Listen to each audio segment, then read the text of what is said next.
जरा तसव्वुर करें, समुद्र की गहराई में एक मछली तैर रही है, लेकिन ये मछली ना जीती जागती, ना उसे सांस की जरूरत है। ये एक रोबोट है, मगर आम रोबोट नहीं। ये वो मखलूक है जो न सिर्फ समुद्र को साफ करती है, बल्कि किचरे से अपनी भूख मिटाती है।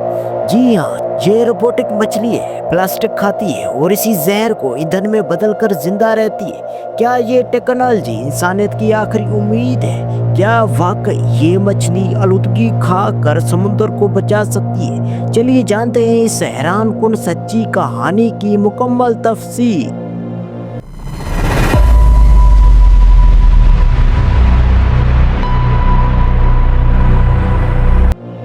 ये कहानी बर्तानिया के जनूबी साहिल से शुरू होती है, जहां साइंसदानों ने एक नई उम्मीद को समुद्र में छोड़ दिया। एक रोबोटिक मछली जो न सिर्फ तैरती है बल्कि आलूदगी को खा जाती है। इस मछली को यूनिवर्सिटी ऑफ सूरी के महक़क़ीन ने तैयार किया है और इसका मिशन है माइक्रोप्लास्टिक खाओ, तवानाई बनाओ और समुद्र को बचाओ। इस हैरत अंगेज रोबोट में कई खासियतें हैं।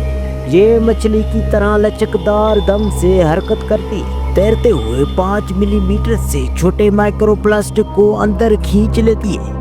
ये प्लास्टिक एक अंदरूनी चैम्बर में जाता है, जहां उसे दबाकर लो वोल्टेज बिजली में बदला जाता है। यही बिजली रोबोट के सिस्टम को चलाती है, यानी जितनी आलूदगी उतनी ताकत। ये पहला रोबोट है जो खुद कफील है, यानी बाहर से किसी बैटरी या चार्जिंग की जरूरत नहीं। ये जितना गंद खाएगा उतना ज्यादा तैरेगा। मगर बात सिर्फ तवानाई की नहीं, इस रोबोट को बायोडिग्रेडेबल मवाद से बनाया गया है, यानी अगर ये किसी वजह से नकारा हो भी जाए तो ये खुद ही खत्म हो जाएगा, माहौल को नुकसान नहीं पहुंचाएगा। जब इसका चैम्बर भर जाता है तो ये खुद ही सतह पर आ जाता है, जैसे समुद्र की गहराई से पैगाम लाने वाला कासिद।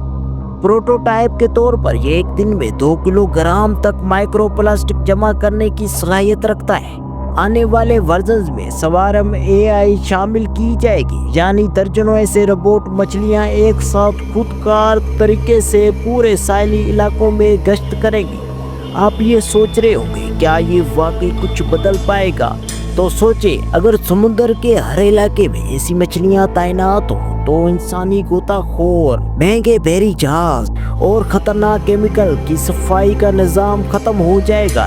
इसकी जगह लेंगी ये छोटी मगर ताकतवर रोबोट मछलियां, जो खामोशी से दिन रात जमीन के सबसे बड़ी तबाही यानी प्लास्टिक आलूदगी के खिलाफ जंग लड़ेगी। रोबोटिक फिश को गलिबरेट का गैर रस्मी नाम दिया गया है।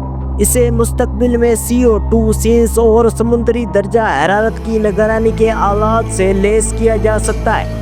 यूरोप में ये मॉडल बिलो इकानमी के नए सतून के तौर पर उभर रहा है। इसे आलमी सतह पर अक़वाम मुत्तहिदा की माहौलियाती पॉलिसियों में भी मुतारफ कराने की बात चल रही है। तो अब सवाल ये है, अगर ये मछली पाकिस्तान के साहिली इलाकों में भी छोड़ दी जाए तो क्या ये कराची या ग्वादर को साहिल को साफ कर पाएगी, या हम पहले ही इतनी आलूदगी कर चुके हैं कि एक मछली क्या 1000 भी कम पड़े? हमें ऐसी टेक्नोलॉजी की कितनी ज़रूरत है? और अगर आपके ख्याल में मुस्तकबिल में इंसानों की मदद को ऐसे रोबोटिक मखलूक ही आएंगी तो दिल वाले इमोजी के साथ अपनी राय शेयर करें। वीडियो को लाइक करें अगर आपको लगा कि एक मछली भी दुनिया बदल सकती है। और अगर आप ऐसी और सच्ची हैरान कुन और मुस्तकबिल से जुड़ी कहानियां जानना चाहते हैं तो हमारे चैनल स्टोरी 8 को भी सब्सक्राइब कर लें, क्योंकि हम लाते हैं वो सच जो आपने कभी सोचा भी ना हो।